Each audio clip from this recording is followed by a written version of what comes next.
Close your eyes for just a moment. I want you to go back. Not all the way back to something pretty. Back to something real. It is 1932, the middle of a Tuesday in rural Alabama. The cotton didn't sell for what it was supposed to sell for. It didn't sell for much of anything at all. The man of the house has been out since before light, walking the land, trying to figure something out, trying to add numbers that don't add up no matter which way you turn them. The children are in the yard, quiet. The kind of quiet children get when they sense something in the air that nobody has explained to them yet. And inside that house, inside a kitchen that is small enough that you can touch both walls if you stretch your arms out, there is a woman at a stove. She is not panicking. She never panics. She has a pot, she has water, she has dried beans that have been soaking since last night in a chipped ceramic bowl. She has a ham bone, just the bone, no meat on it anymore, but the bone has memory in it. The bone has flavor in it, and she has something that no cookbook has ever been able to write down. She has the knowledge of what to do with what she has. That woman is the reason some of us are here today. Not the banks. Not the government programs that came later, not the policies or the relief efforts. That woman, at that stove, with those beans and that bone, is the reason her children lived, grew up, had children of their own, who had children of their own, until somewhere down that line you and I arrived in this world. And we have forgotten what she knew. We have forgotten the meals, the techniques, the particular wisdom of stretching nothing into something, of making a bone and some water taste like a Sunday celebration. We have let those recipes slip out of our hands like water, and now we are standing here wondering why we can't hold on. That is what today is about, family. Today we are going back, all the way back to the 1920s and 1930s, to recover 25 Depression-era meals from Black Southern kitchens. Meals that kept families alive.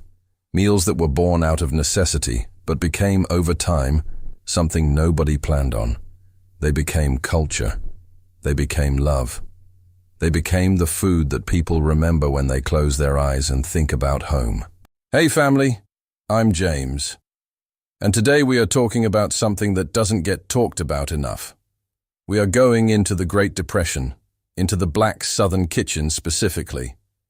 And we are pulling out the meals that carried communities through the hardest years this country ever put its people through. Now, if you are new here, I want you to do something for me right now. Hit that subscribe button. This channel is where we keep these memories alive, every single week. Hit subscribe, ring that bell, and let's get all the way into it. Now I have to tell you something before we start. The Great Depression hit black families in the American South in a way that requires you to understand the full picture. See, black families in the rural South were already living without what most people would call a safety net. They were sharecropping land they didn't own, growing food they couldn't fully keep, selling crops at prices they didn't set, in a system designed to keep them exactly where they were. So when 1929 hit, when the stock market fell and the economy seized up, and the whole country went into shock, Black Southern families were not starting from a solid foundation. They were already at the edge. And then the ground shifted. What happened next is what I want to tell you about. Because what happened next was not despair. I want you to hear me clearly on that. What happened next was adaptation. What happened next was a level of culinary intelligence and community cooperation that this country has never properly recognized. Black women in Southern kitchens looked at what they had, which was almost nothing by the standards of the world, and they built a cuisine out of it. A real cuisine. With technique and tradition and flavor that still lives in the mouths and memories of anybody old enough to have been at those tables. Let us begin. And we are going to begin at the beginning, the earliest years of hardship, before the Depression even had a name, when black families in the South were already learning how to survive on ingenuity. Number 1, pot liquor soup. This is where everything starts, family. Before we get to any other item on this list, you have to understand pot liquor. Because pot liquor is not an ingredient. Pot liquor is a philosophy. Pot liquor is what happens when you boil your greens, your collards, your turnip greens, your mustard greens, and you do not throw away the water. You absolutely do not throw away the water. That liquid, That dark, deeply flavored broth that is left behind in the pot after the greens have given everything they have to give, that is pot liquor. And in black southern kitchens going back before the Depression, before the First World War, before most of the history anybody bothers to teach in school, that liquid was gold. During the Depression years, pot liquor became a complete meal on its own. You'd take a pot of turnip green broth, dark and rich and layered with the bitterness of the greens and the salt of the fatback that flavored it, and you'd ladle it into a bowl. And then you'd tear up a piece of cornbread and drop it right into that bowl, and you'd call that a meal. And it was a meal. It had nutrients. It had minerals that the greens leached into the water. It had fat and protein from the pork. And it had warmth, which on a cold Alabama morning in February of 1931 was not nothing. Warmth was everything. Big Mama used to say the pot liquor had the soul of the whole pot in it, that the greens gave everything they had to that water, and to throw it away was to throw away the best part. You don't throw away the best part. That is a lesson that goes well beyond cooking. Number 2, crackling cornbread. Now this one right here. If you grew up in a black Southern household and you have never had crackling cornbread, I want you to understand what you missed. I want you to feel it a little. Cracklins are the crispy pieces of pork skin and fat that are left over after you render lard from the hog. In the process of pressing and heating that fat down into cooking grease, what's left behind are these golden, crunchy, intensely savory little pieces that taste like everything good about pork concentrated into a bite. Now, during the Depression, when nothing was wasted and everything was used, those cracklins went straight into the cornbread batter. You'd take your meal, your coarsely ground yellow or white cornmeal, and you'd mix it with buttermilk if you had it, or water if you didn't, and a little baking powder, and a pinch of salt, and then you'd fold in those cracklins.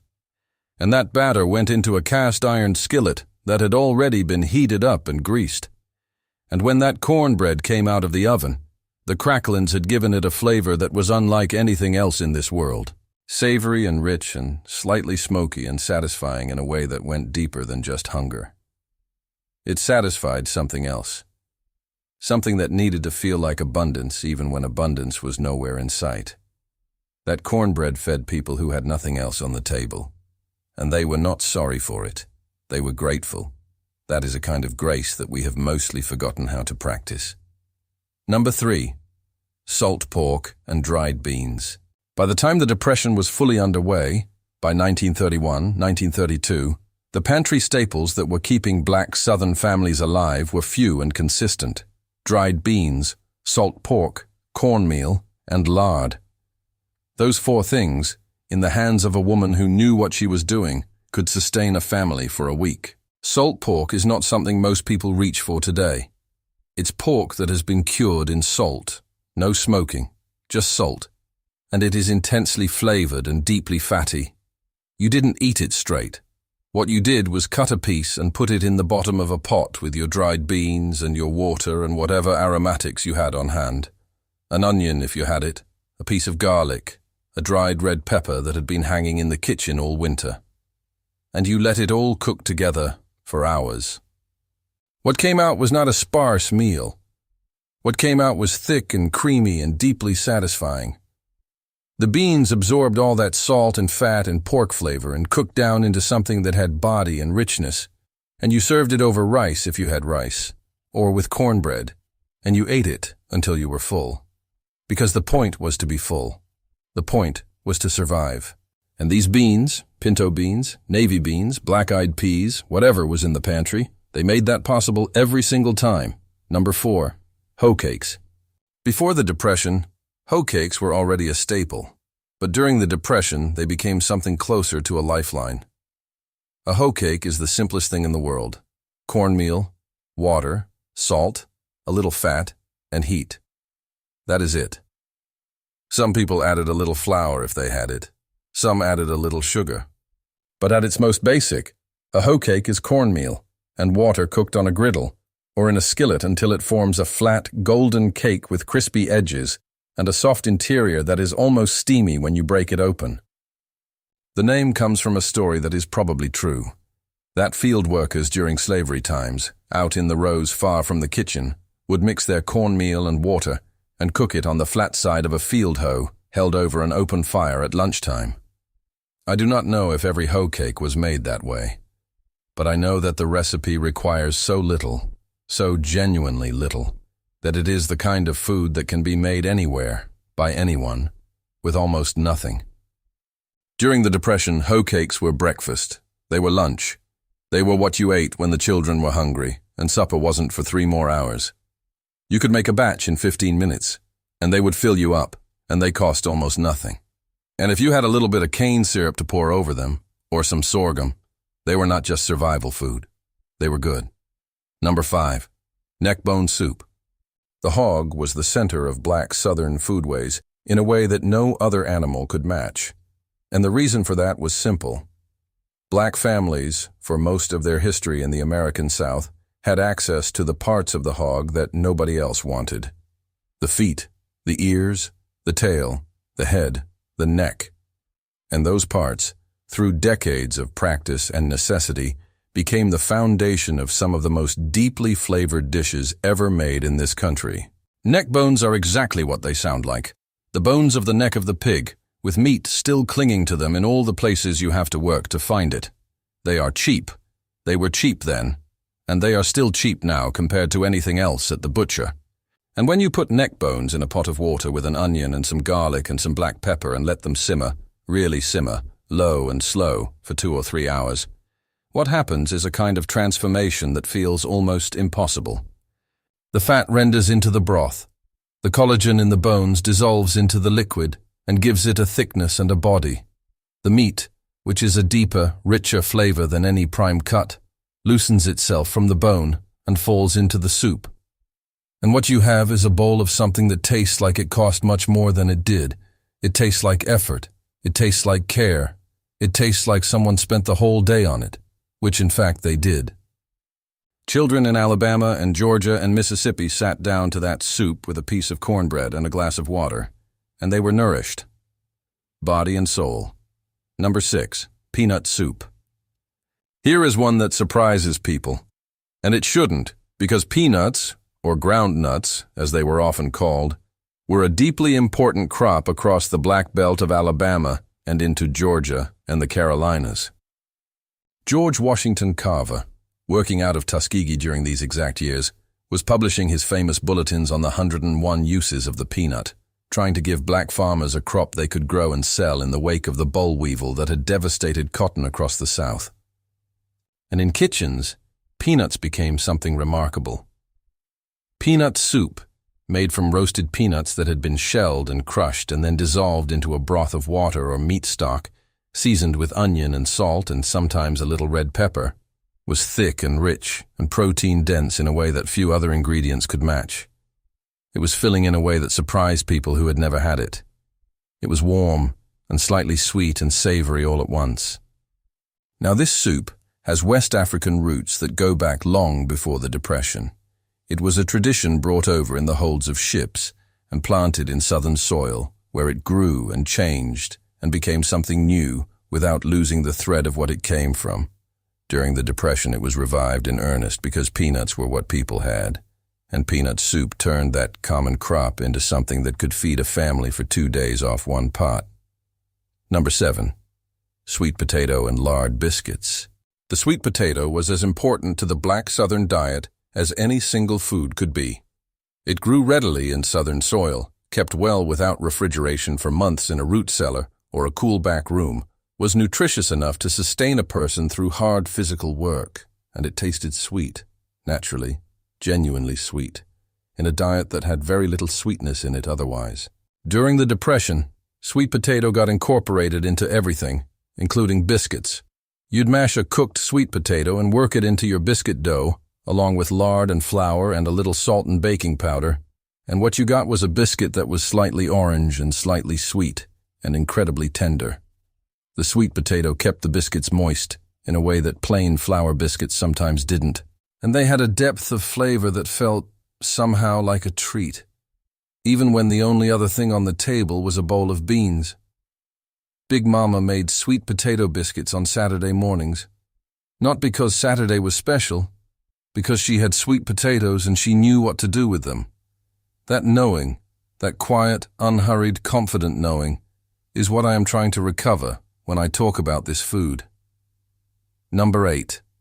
Fried salt pork. Now we talked about salt pork as a flavoring agent, as the thing that goes in the bottom of the bean pot. But salt pork also, in the hardest years, became a main course in itself. And I want you to understand what that required in terms of technique, because it wasn't simple. Salt pork straight from the brine is almost inedibly salty. So the first thing you did was soak it. You put it in a pot of cold water and you let it sit for hours, sometimes overnight, changing the water once or twice to draw the salt out. Then you sliced it thin, not thick, and you dusted it in a little flour seasoned with black pepper. And you fried it in a skillet in its own fat, because salt pork renders enough grease to fry itself if you know what you're doing. What came out was a flat, crispy, golden piece of pork with a chew to it, and a richness that filled you up fast. You served it with grits in the morning. You served it with beans at night. You used the grease left in the pan to make gravy. Just add a little flour to the drippings, then milk or water, and stir until it thickens. And you poured that gravy over everything else on the plate. Nothing was wasted, not a drop. The Depression did not invent this dish, but the Depression elevated it from a side to a center. When fried salt pork is what you have, fried salt pork is what you make worthy of being the whole meal. Number 9. Grits with pot liquor gravy. Grits go back before memory in the South. Ground from dried hominy corn, cooked slow in water with salt and stirred until they become a thick, creamy porridge. Grits were the baseline, the constant, the food that was always there regardless of what else was available. During the Depression, grits didn't change. Grits couldn't be diminished by hardship because they were already humble. They were already honest. What changed was what went on top. Pot liquor gravy, not to be confused with the pot liquor we discussed at the start, was made from whatever pan drippings were available mixed with a little flour and water or broth into a thin, savory sauce that was poured over the grits and soaked in. If you had cooked some salt pork that morning, the grease from that pan became your gravy. If you had sautéed an onion, the fond at the bottom of the pan became your gravy. If you had nothing at all, a little water thickened with flour and seasoned with salt and black pepper and maybe a pinch of cayenne was still better than nothing on top of those grits.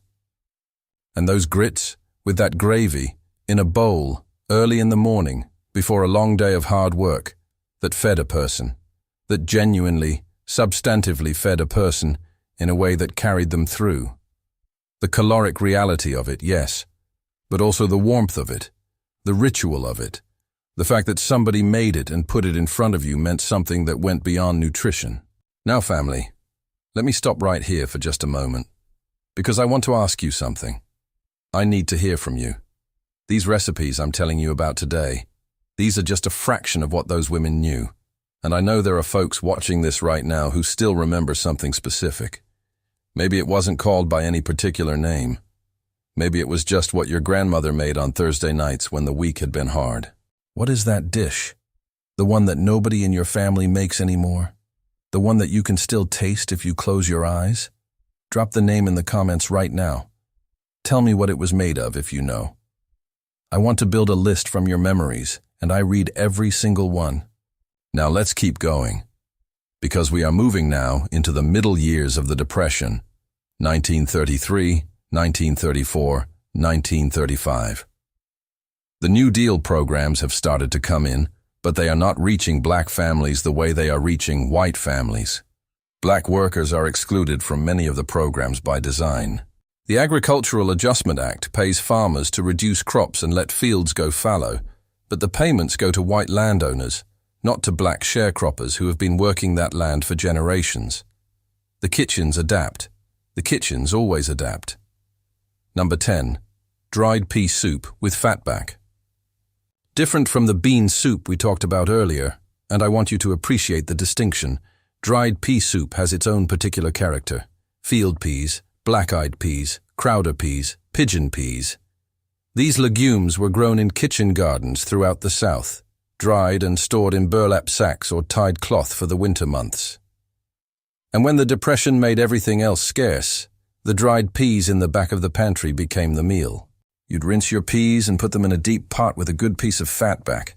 Not a little piece, a good piece, enough to flavor the whole pot, and water enough to cover everything by 2 inches and then some.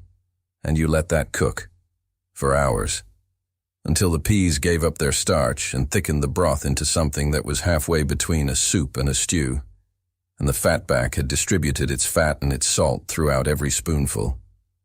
You seasoned it with black pepper and maybe some dried red pepper if you had it. You ate it with cornbread. What I want you to understand about this dish is that it was not depressing to eat. People did not sit down to this soup and feel sorry for themselves. They sat down to it and they ate, and it was good, and they said so. The fact that hardship produced good food is one of the complicated truths of this history that I think is important to hold on to. Number 11. Streaked meat and greens.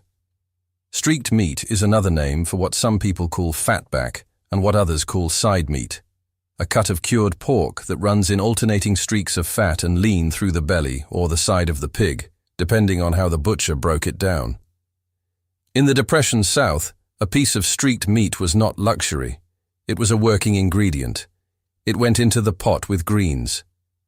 The greens, collard greens primarily, but also mustard greens and turnip greens and whatever else was growing in the kitchen garden or could be gathered from the edges of fields, had to be washed in several changes of water because they came out of the garden with the evidence of the garden still on them. Then they went into a large pot with the streaked meat and water and salt and pepper, and they cooked, long and slow, an hour, sometimes 2, until the greens were entirely collapsed and dark and deeply tender, and the meat had given its fat and its salt to the broth. People who say greens cooked that long are overdone don't know what those greens were meant to do. They were not meant to be crisp. They were meant to be nourishing in a way that bypassed every aesthetic consideration and got straight to the point. And they were. Those greens had more flavor in them than anything cooked quickly ever will. Number 12. Crackling bread pudding. Now here is something that I find remarkable about this time and these kitchens. Even in the depths of the Depression, there was dessert. Not every day, not even every week. But the women of those kitchens understood that a people cannot live on pure sustenance alone. Sweetness matters. The feeling of a treat matters. Dignity requires sometimes something that is made not because it is necessary, but because it is good. Crackling bread pudding was made from leftover cornbread that was a day or 2 old and starting to dry out, torn into pieces and soaked in a mixture of whatever milk was available. Evaporated milk from a can was common by the 1930s, or fresh milk if someone kept a cow, with eggs if eggs were available, and a little sugar, just a little because sugar cost money, and vanilla if you were lucky. The cracklins went in for texture, and that particular savory note that made the sweetness of the pudding richer and more complex, and it baked in the oven until it was set and golden on top. That pudding, served warm from the oven on a Sunday, was not a poor person's food. It was magnificent. It was made by someone who understood that the purpose of cooking was not only to fill bellies, but to honor the people at the table. Number 13. Hoghead cheese. I want to be careful here, because I know that hoghead cheese is the kind of item that makes younger generations make a face. And I understand. I understand why, in a world where you can buy boneless, skinless chicken breast pre-cut and pre-seasoned, the idea of cooking a hog's head seems extreme. But I want you to understand what it took to make it, and why it was made, and what it meant. When a family slaughtered a hog, an annual event in many rural black southern households, typically in the fall when the weather turned cold enough to keep the meat, nothing was wasted. The hog was an investment of a year's worth of feed and care, and every ounce of it was going to be used. The head, which had significant meat on it, the jowls, the cheeks, the ears, the tongue, was cleaned and split and put in a pot with water and aromatics, onion, garlic, bay leaves, black pepper, red pepper, apple cider vinegar, and sometimes a little sage. It cooked for hours. The meat came off the bone. The collagen in the head dissolved into the broth and created a natural gelatin. You'd pick the meat, chop it fine, season it well, and pack it into a pan or a mold and pour some of the cooking liquid over it. When it cooled, and the collagen set that liquid into a firm, sliceable terrine, you had hoghead cheese. You sliced it thin and ate it on crackers or cornbread. It was rich and savory and deeply pork-flavored, and it fed many people from what had otherwise been a part of the animal that wealthier families threw away. That is not poverty. That is mastery. Number 14. Fried corn. In the late summer, when the corn was coming in, and for black southern families who kept kitchen gardens, corn was always coming in, you had more fresh corn than you could eat at once, and some of it got dried for meal, and some of it got canned if you had the equipment, and some of it, the corn that was maybe a little past its sweetest peak, got fried. Fried corn is not corn on the cob fried. Fried corn is the kernels cut from the cob, cut close, so that the milky juice of the corn comes with them, and then scraped from the cob with the back of a knife to get every bit of that starchy, sweet liquid, and then all of it, the kernels, the juice, the scrapings, goes into a skillet with lard or bacon grease and a little salt and pepper, and you cook it, stirring, over medium heat, until the liquid reduces and the corn caramelizes slightly, and the whole thing becomes thick and sweet and almost creamy from the natural sugars and starch. That corn, during the Depression years, was a side dish that elevated everything around it. It was sweet and savory and rich without any ingredient that cost money beyond the corn itself and the grease that was already in the kitchen. It was the kind of dish that made a simple meal feel complete. Number 15. Turnip green dumplings. Now this is one that has almost completely disappeared, and that is a particular shame because it is one of the most ingenious dishes on this entire list. Turnip green dumplings, sometimes called drop dumplings or green dumplings, depending on where you were made by cooking your turnip greens down in seasoned broth until they were tender, and then dropping a simple flour and water dumpling batter into the bubbling pot by spoonfuls. The dumplings puffed up in the broth, soaking the flavor of the greens and the pork into their dense, chewy interior. What you ended up with was a pot that was both a soup and a starch all at once, the greens providing minerals and flavor, the dumplings providing the thick, filling carbohydrate that would keep the children quiet until morning. You didn't need a separate side dish. You didn't need anything else. The pot was complete. I have to say this directly. This dish did not survive integration and the move to cities, and that is partly our fault. When black families moved north during the Great Migration, and then again after the Second World War, the turnip green dumplings stayed behind. They weren't sophisticated enough for the new context. They weren't the kind of thing you brought to work to talk about at the lunch table. And so they got set down quietly, and the generation that knew them aged, and now most of us have never heard of them. That is what this channel is for. Number 16. Buttermilk cornbread. I know we have already talked about cornbread in the form of crackling bread, but I need to give buttermilk cornbread its own moment, because buttermilk cornbread is a different thing entirely, and it deserves the recognition. During the Depression, if a family kept a cow, and some families in the rural South did, a single milk cow being one of the most valuable assets a family could have, they had access to fresh milk and, critically, to buttermilk. Buttermilk is what is left after the fat has been churned out to make butter. It is thin and slightly sour and liquid, and in baking, it is remarkable. The acidity in buttermilk reacts with baking soda to create a rise and a tenderness that you cannot replicate with plain water. Buttermilk cornbread, yellow or white cornmeal, buttermilk, a beaten egg, a spoonful of lard melted in the skillet, baking powder and a pinch of soda. Baked in a cast iron skillet that had been preheated, so the batter hit hot grease the moment it was poured in. The crust on that cornbread was something approaching a miracle, golden and crisp on the bottom and the sides, tender and steaming in the center, with a slight tang from the buttermilk that balanced the sweetness of the corn. On a hard day in 1934, that cornbread coming out of the oven was not a small thing. It was not incidental. It was, for a few minutes, everything right about the world. Now, family, I want to take one more moment right here.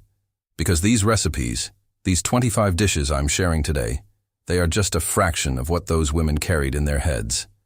I collected 100 of them. 100 forgotten Black American recipes written out complete and patient and true, the way Big Mama would have done it, with the ingredients, with the method, with the tips and the secrets that didn't get written down anywhere else.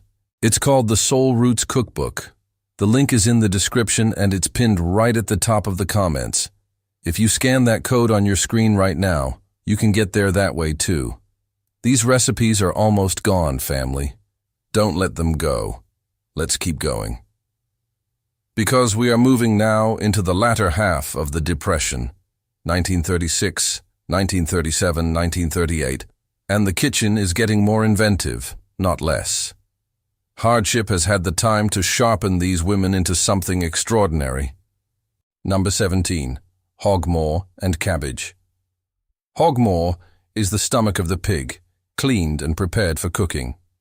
It has a chewy, distinctive texture and a mild flavor that takes on the character of whatever you cook it with. During the Depression, hog maw, which cost nothing at the butcher because nobody else wanted it, became a vehicle for cabbage in a combination that was filling, nutritious, and deeply satisfying. You'd stuff the hog maw with a mixture of shredded cabbage, diced potato, and seasoning. Salt, pepper, red pepper flakes, maybe a little onion, and then sew it shut with a kitchen needle and thread, or pin it with skewers, and put it in a pot with water or broth to simmer for 2 to 3 hours. The maw would swell as it cooked, and the cabbage inside would steam in the heat of its own moisture. And when you cut it open and served it in thick slices, each slice had a filling at its center like a natural dumpling. My grandfather described eating this on cold January nights in Mississippi, and said you could feel it warm you from the inside in a way that had nothing to do with temperature. That is what properly constructed food does. It does more than feed you. It changes the temperature of the room. Number 18. Ash cake. I want to stop the list here for just a moment, because ash cake might be the most primal thing on this entire list, and it is definitely the most ancient. An ash cake is cornmeal mixed with salt and water, sometimes with a little lard worked in if there was lard, wrapped in cabbage leaves or corn husks or dampened cloth, and placed directly in the coals and ash of a wood fire. Not near the fire, in the fire. The outer layer chars and becomes a protective shell, while the inside cooks in the heat and steam trapped within the wrapping. When you pull it out and brush the ash off and peel away the charred outer layer, what is inside is a perfectly cooked cornbread, dense and slightly smoky and absolutely real. This method of cooking predates the Depression by centuries. It is connected to Native American foodways that influenced the Black South. It is connected to practices that African-descended people brought with them and adapted to Southern materials. During the Depression, when a family might be working in a field far from the kitchen all day with only what they carried with them, ash cake was how you made bread without a kitchen, without a stove, without a pan, with only a fire and the earth. I find ash cake to be one of the most moving items on this list, not because it was difficult, because it required no tools, just knowledge. Just the knowledge of how to make food from fire and grain, which is one of the oldest things a human being can know. And Black Southern families carried that knowledge into the 20th century and used it without apology. Number 19.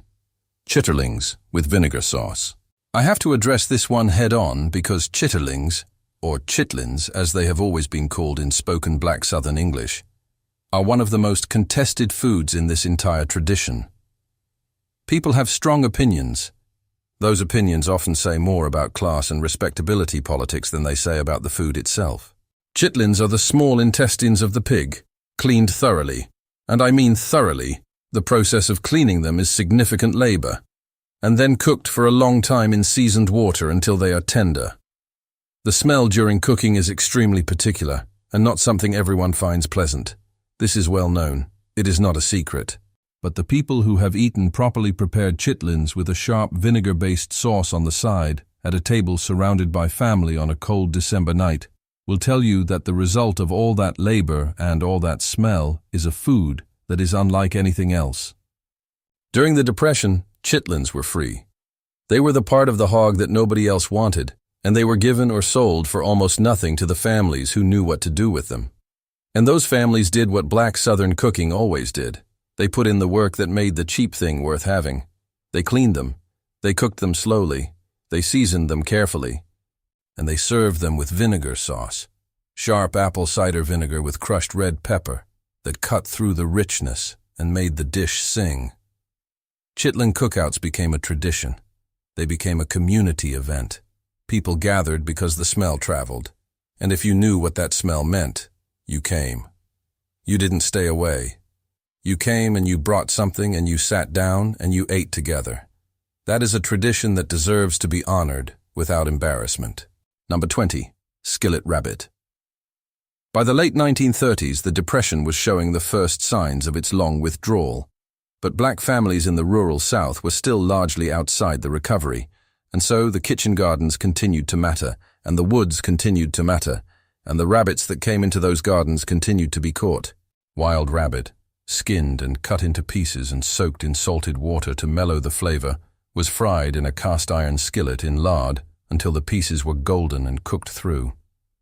The fond at the bottom of the pan, those dark, caramelized bits of rabbit juice and flour and fat, was then used to build a gravy. A little flour stirred into the hot grease, then water or broth added slowly, stirred constantly until it thickened into something rich and dark and deeply savory. The rabbit went back into the gravy and cooked for another half hour, until the meat was falling off the bone tender. You served it over rice if you had rice. You served it with biscuits.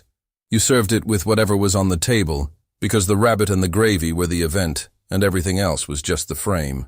Rabbit tastes like dark chicken meat, if you have never had it, but richer, with more complexity, more of what you'd call gaminess, but which really is just the honest flavor of an animal that lived wild. That flavor, in a properly made smothered gravy, is extraordinary, and it cost only the time it took to set a snare and wait. Number 21. Dried corn pudding. As families moved through the 1930s with the pantry staples they had preserved from the summer, the dried corn, the dried beans, the dried peas, they found ways to bring them back to life in the kitchen. Dried corn, reconstituted in water overnight until it was plump again, could be ground coarse and used in place of fresh corn for pudding. Dried corn pudding was made by simmering the reconstituted corn until it softened further, then mixing it with eggs and milk and a little sugar and salt and butter or lard, pouring it into a baking dish, and baking it until it was set but still slightly trembling at the center, creamy in its interior, golden and slightly firm on top. It was served as a side dish with pork or greens, but it was substantial enough to be the meal itself when nothing else was available. The sweetness of the dried corn was concentrated compared to fresh corn. The drying process intensified the natural sugars, and the pudding tasted almost indulgent. It tasted like something that required more than it actually did. That was the particular genius of these women, making the ordinary taste like it had been considered, prepared with care, made with intention, because it had been. It always had been. Number 22. Vinegar pie. Now I told you there was dessert in those kitchens, even during the Depression. And I told you about the bread pudding. But vinegar pie is something else entirely. And I want you to hear about it because it represents something remarkable about the culinary creativity of these women. Vinegar pie sounds, I admit, like something that shouldn't work. It sounds like the punchline to a joke about people making do with nothing. But vinegar pie is real, and it is good, and it was made in black Southern kitchens because it required only ingredients that were almost always available: flour, sugar, lard, eggs, vinegar, and water. No fruit, no chocolate, no fancy flavoring, just those simple things, combined with knowledge. The filling is made by beating eggs with sugar until pale, adding melted butter or lard, then a few tablespoons of apple cider vinegar, which provides an acidity that mimics fruit, and a little vanilla if you had it, and sometimes a pinch of cinnamon. It bakes in a simple lard-based crust until the filling is set and golden on top, slightly custardy in the center. What it tastes like is a chess pie, that Southern classic, with a slight brightness to it that the vinegar provides. It is not sour, it is complex. It is the kind of pie that makes you want another slice before you finished the first one. And it was made from what was in the kitchen, by someone who understood that sweetness and acid together create something that neither can create alone. That is not improvising out of desperation. That is cooking with full knowledge. Number 23. Souse meat. Related to but distinct from hoghead cheese, souse meat was made from a broader collection of pork extremities, the feet, the snouts, sometimes the ears, cooked down and pressed into a loaf that was then sliced for eating. Where hoghead cheese had a mild, savory character, souse was pickled. After the cooked meat was packed into the mold, the liquid that was poured over it to set contained apple cider vinegar, onion, red and black pepper, and sometimes sage.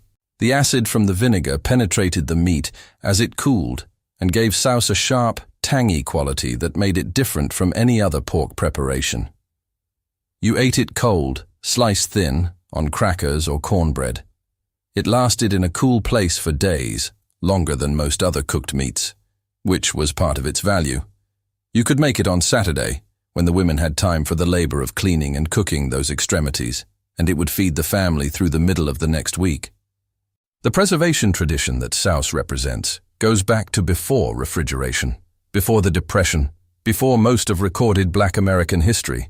It is part of the long knowledge of how to make meat last without ice, which was itself knowledge that was survival. Number 24. Black-eyed peas and rice, Hoppin' John.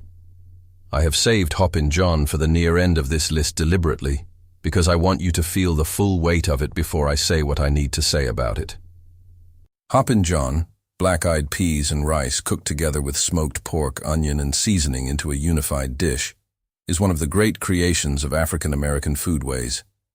Its roots go to West Africa, where the combination of legumes and rice was ancient and central. It survived the Middle Passage. It survived slavery. It survived the post-Reconstruction retrenchment and the rise of Jim Crow, and it survived the Great Depression. During the Depression years, Hoppin' John was eaten on New Year's Day for luck. That tradition is well known and still practiced in some families. But it was also eaten on every other day of the year when there were peas and rice and a piece of smoked meat in the house. Because it worked. It was complete. The peas provided protein, the rice provided the carbohydrate, the pork provided fat and flavor, and together they made something greater than any one of them alone. The name Hoppin' John is thought by some to come from the tradition of children hopping around the table with excitement when they smelled it cooking. I can believe that, because Hoppin' John made right. And by right, I mean cooked slow enough that the peas have given their starch to the broth, and the rice has absorbed all that flavor. Smells like a promise being kept.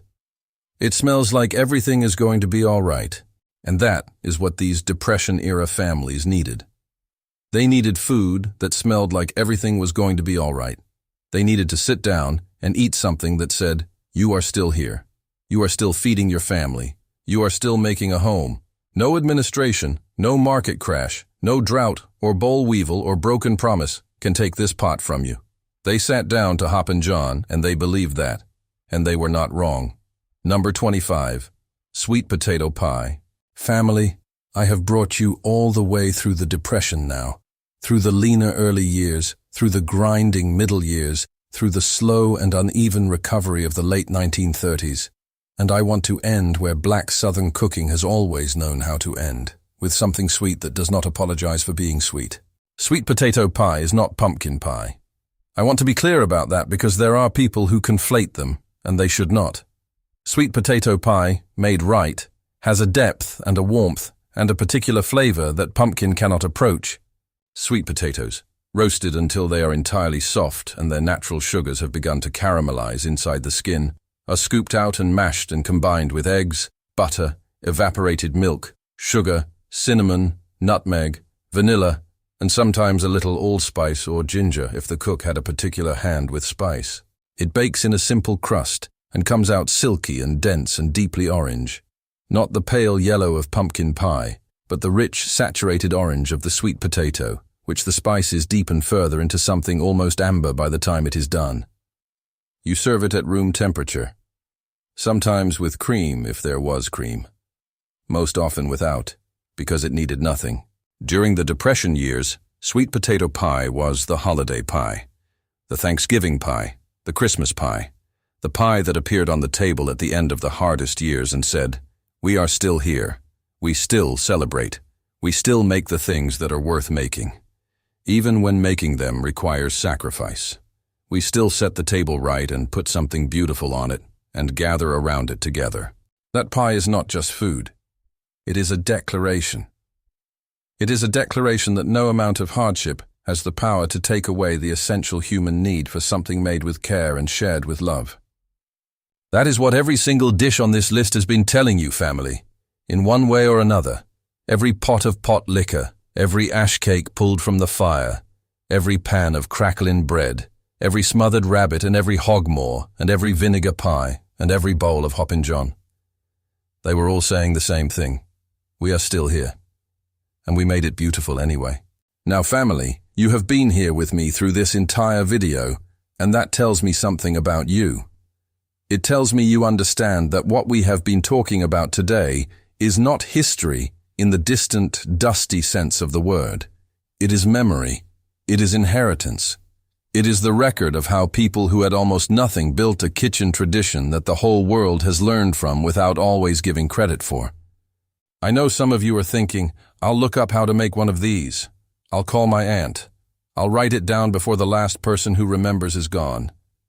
Family, I have been doing this long enough to know that one day sometimes never comes.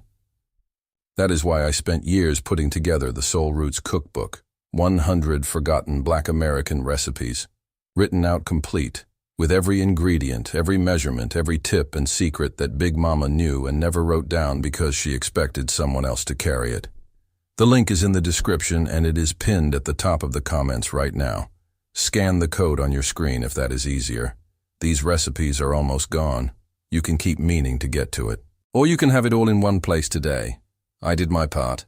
The rest is yours. Now before I close, if this video brought something back for you, go ahead and hit that like button, family.